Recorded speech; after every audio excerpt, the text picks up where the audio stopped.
Alors, c'était l'anniversaire d'une des 3 sœurs qui habitaient à côté de chez moi.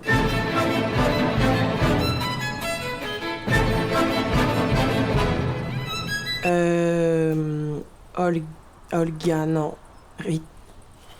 En fait, moi, j'ai pas du tout la mémoire des noms, et elles ont tous des prénoms qui finissent par A, donc là, ça me revient. C'est Irina, voilà. Irina, c'était la plus jeune. Elle était encore au lycée. Donc là, elle donnait une grosse fête. Une ambiance de merde.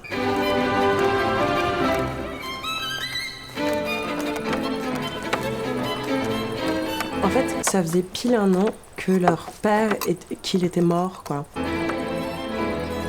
Elles, après sa mort, elles étaient restées dans ce bled horrible qu'elles détestaient, où il les avait traînées à cause de son travail, c'est un militaire, bref, après la mort de leur mère. Donc là, elles n'avaient plus ni père ni mère, elles étaient dans cet endroit horrible. Elles étaient obsédées par un seul truc. Partir à Moscou, vendre la maison, en finir avec tout ici.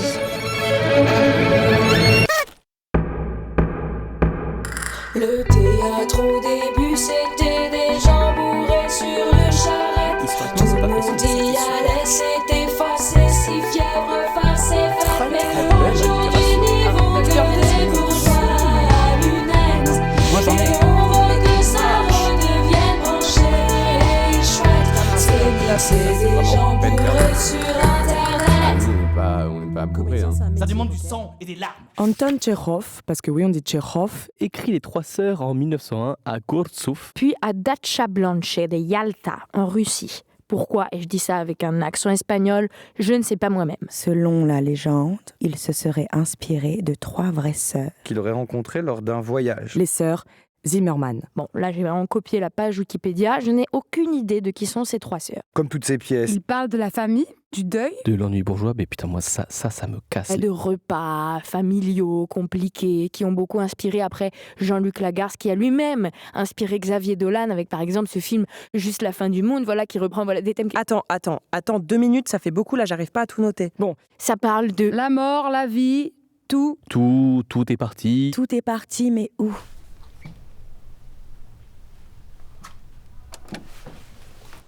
Macha s'est mariée à 18 ans, à un type qu'elle trouvait merveilleux. C'est un prof, il s'appelle Kouligine. Elle le trouvait intelligent, elle le trouvait drôle, elle le trouvait surprenant. Mais maintenant, Macha, elle a plus de 18 ans. Aujourd'hui, mes amis, c'est dimanche. Jour de repos. Les Romains étaient en bonne santé parce qu'ils savaient travailler, mais qu'ils savaient aussi se reposer. Laisse-moi, s'il te plaît. Macha même. Ma femme même. Me semble gay. D'une humeur excellente. Ne chantonne pas, machin, j'ai... tout le temps mal à la tête. Je me dis toujours que c'est comme si j'étais déjà vieille. Olga, elle est maîtresse d'école. Elle a 28 ans, donc c'est quand même presque 30 ans. Et je pense qu'elle a jamais baisé... Bon, je suis libre. Tout est bien. Mais si j'avais un mari... C'est très modeste. Ne parlez pas d'amour. Ce qu'il faut, c'est travailler. Travailler. Cet été, la petite ville accueille un nouveau régiment de militaires, plutôt beaux gosses, qui viennent à la fête d'anniversaire de Irina. Et parmi ces militaires, il y a le baron von Tusenbach. Je n'ai jamais travaillé de ma vie, mais le temps du travail est arrivé. Dans 25-30 ans, chaque homme travaillera. Il est venu pour profiter de l'ambiance, partager, parler avec ses contemporains de la tristesse du monde. Non, je rigole, il est vraiment venu pour baiser Irina. Il a que ça dans la tête, c'est son grand projet. Et il n'est pas le seul. Dans 25 ans, vous serez mort, Dieu merci. Dans 2-3 ans, vous mourrez d'un coup de sang.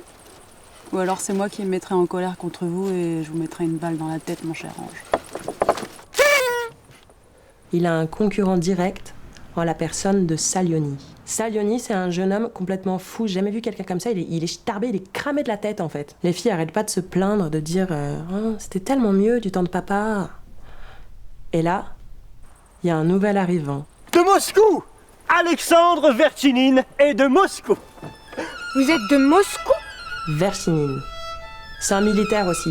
C'est un lieutenant-colonel, ça c'est la classe. Et c'est un ancien collègue de leur père. Du temps où il travaillait à Moscou, ils travaillaient tous les deux. Il a connu les filles toutes petites, quand elles étaient enfants, des petites filles.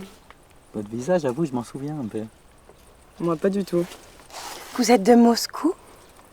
Votre père, je le garde dans ma mémoire. Tenez, je ferme les yeux.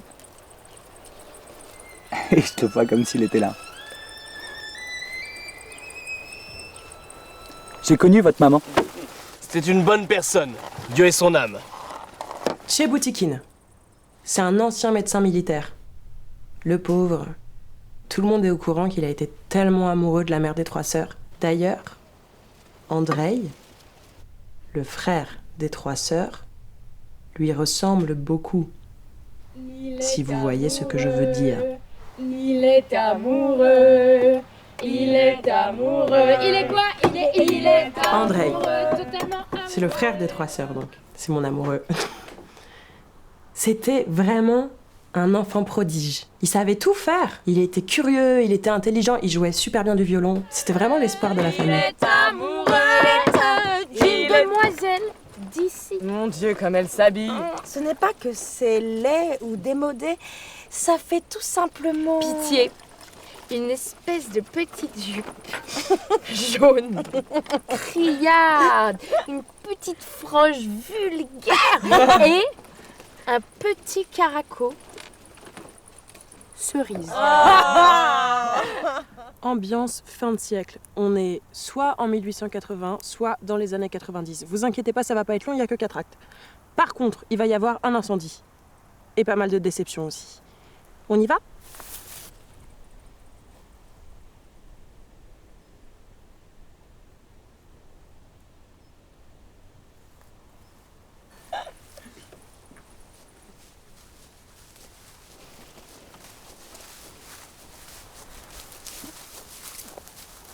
Vous avez mis une ceinture verte. Ça porte malheur. Non, ça fait bizarre. Après, c'est pas vert, c'est plutôt... c'est mat. Non, c'est vert.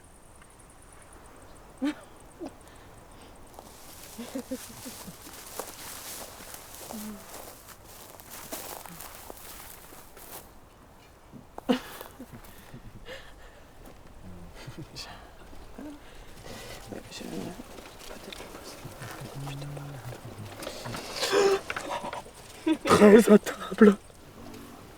Ça porte malheur. Quand on est très à table, c'est qu'il y a des amours. Oh, Natacha a rougi. Je me demande bien pourquoi.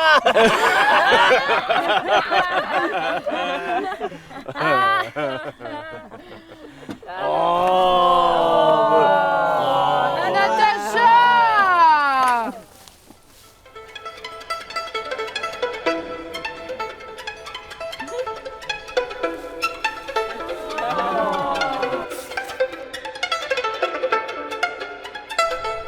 Au début, c'est horrible, tout le monde me hait.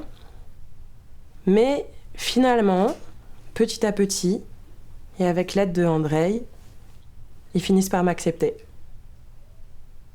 Et j'intègre le clan Prozorov.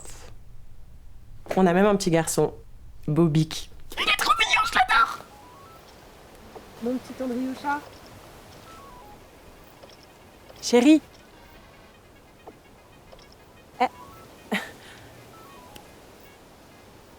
Mais pourquoi tu réponds rien? Quoi? Je réfléchissais. Qu'est-ce que tu veux que je te dise? Hier soir, je traverse le salon, et là, une bougie allumée. Mais oui, mais faut faire attention, s'il se passait la moindre chose...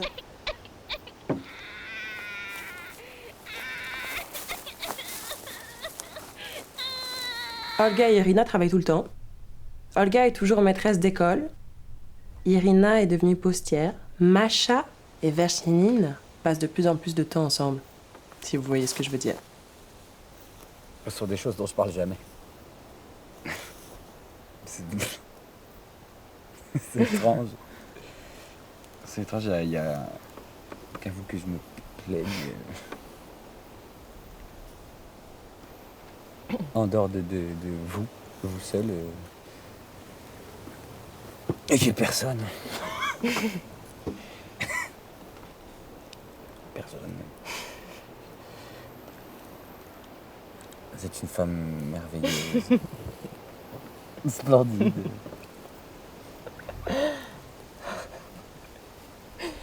Je ris, je sais même pas pourquoi. Ne le redites pas.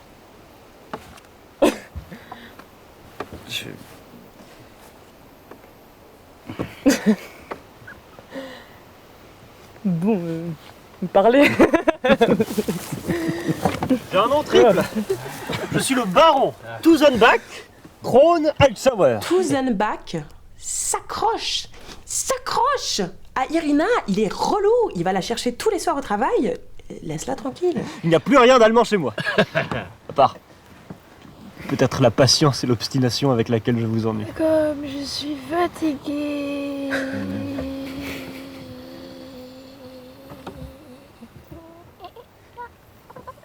Tous les soirs, je viendrai vous chercher pour vous raccompagner. Pendant 10, 20 ans, si vous ne me chassez pas. Se reposer. Fatigué.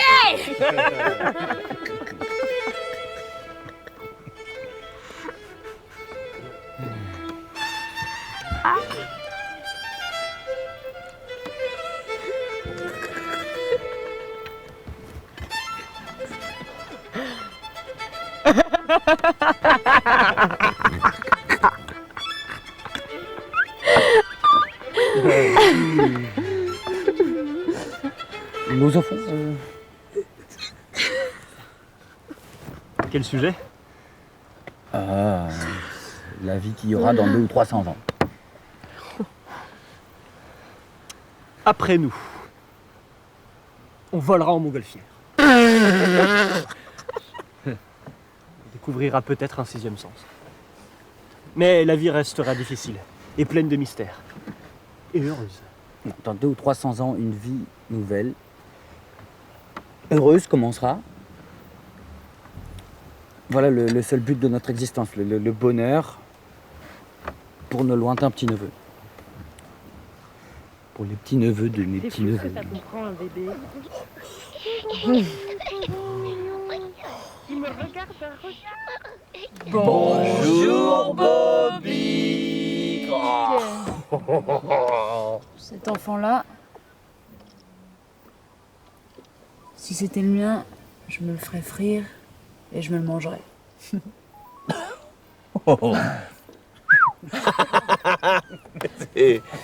Moi, j'ai pas pu me marier.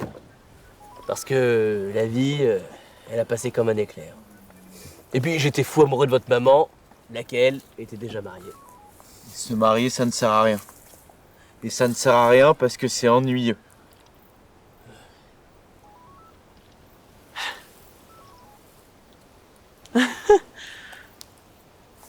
Je vais faire un tour. Je reviens dans une demi-heure.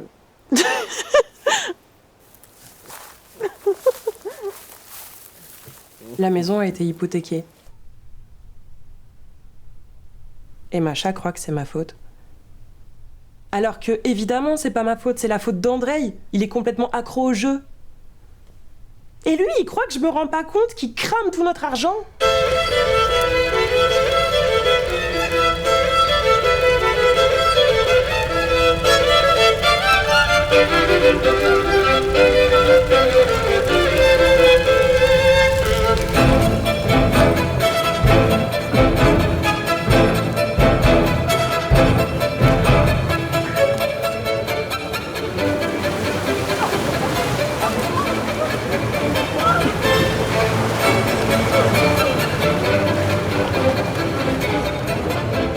Tout a brûlé. Tout est parti en fumée, il reste plus rien. Et Macha a avoué à ses sœurs qu'elle brûle pour faire Sinine. Si vous voyez ce que je veux dire. J'ai brûlé! J'ai brûlé! Tout entier, du sang le grenier! Y a pas de quoi rire. Tout a brûlé. Tout a brûlé. Où est-ce que tout est parti? Tout est parti. Mais où? Je sais même plus comment on dit fenêtre en Italie. Il ne reste plus rien. La guitare a brûlé. Et mes photos, elles ont brûlé. Et toutes mes lettres. Je voulais vous offrir un petit carnet, il a brûlé aussi. Aujourd'hui, j'ai vieilli de 10 ans. Quand l'incendie a commencé, je me suis précipité chez moi. Et ma maison était saine et sauve, mais mes 2 petites filles étaient sur le seuil. Et alors, chemise de nuit. Et mon cœur s'est serré. En auront-elles encore à endurer sur cette terre pendant leur longue vie? Je les ai pris, et j'ai couru, et j'avais qu'une seule idée en tête. En auront-elles encore à endurer sur cette terre?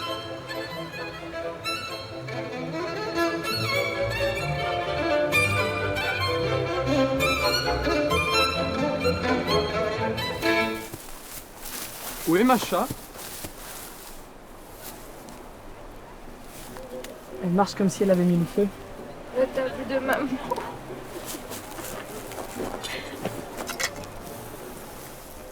En 1000 morceaux. Elle est morte.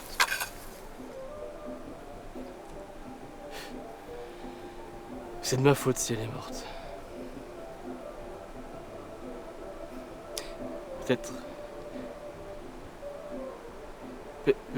Peut-être que je ne l'ai pas cassée. C'est juste une impression que je l'ai cassée.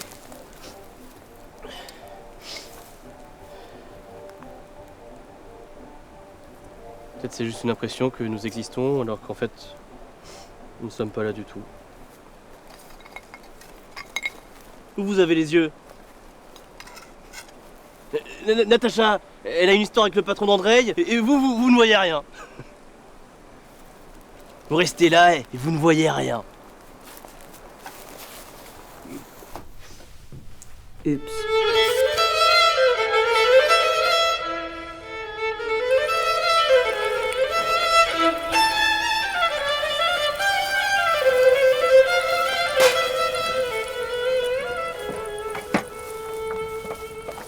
C'est du conseil de Zemstvo. Mikhail. Je n'aime pas ce Mikhail. Tu le remercieras de ma part. Je n'aime pas ce Mikhail. Tu le remercieras de ma part. Comment? Tu le remercieras de ma part. Il ne faut pas l'inviter. Je ne l'ai pas invité. Tu as bien fait. Et bonheur. Santé et bonheur. Santé et bonheur. Aujourd'hui, on fête le départ des militaires. Au revoir. Tout va redevenir comme avant. Malgré tout ce qu'on peut dire ici ou là, Macha est une femme bien. C'est une femme honnête. Je l'aime beaucoup. Il est le seul de la ville à être heureux que les militaires s'en aillent. On le comprend. Notre ville sera déserte sans vous. Oui. Photo. Ah.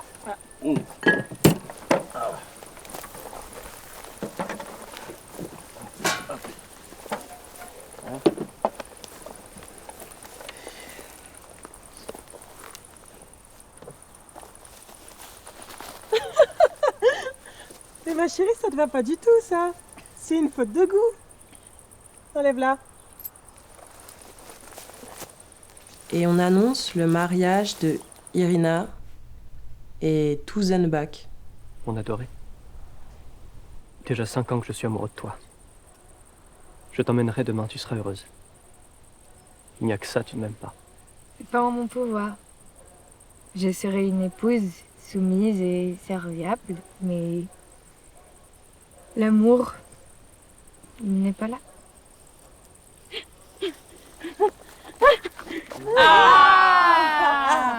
Hé, félicitations, je vais les marier.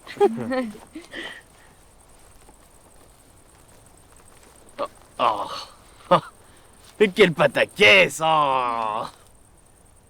Dans un séminaire, un professeur avait écrit sur la copie d'un élève « Pataquès !» Et l'élève était allé le voir et lui avait demandé « Pourquoi ça, pas ma caisse ?» Ta gueule. Les femmes trompent leur mari. Les marimantes font semblant de rien voir, rien entendre. Un climat d'insondable mesquinerie. Ta gueule. Pas ma caisse. N'importe quoi. Ma mère, vous l'aimiez? Beaucoup. Et elle?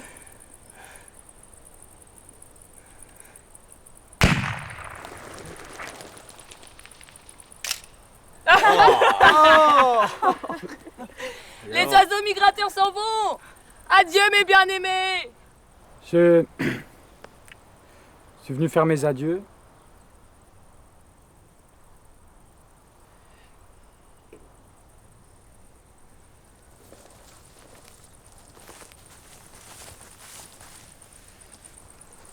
Adieu. Adieu.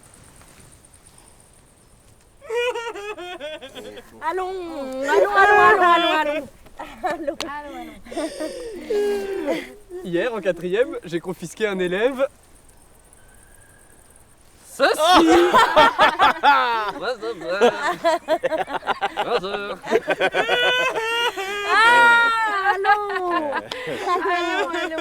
Allons.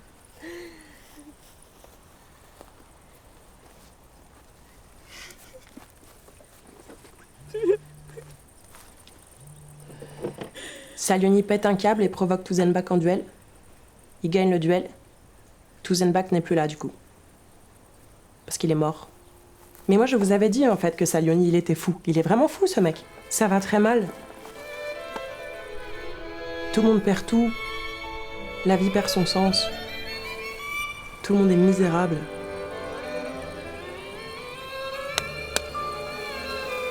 Tout le monde. Sauf...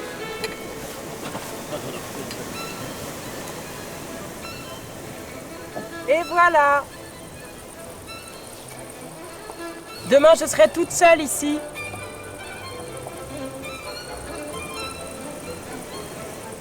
Je ferai d'abord abattre cette forêt de sapins. Et puis cet érable là-bas.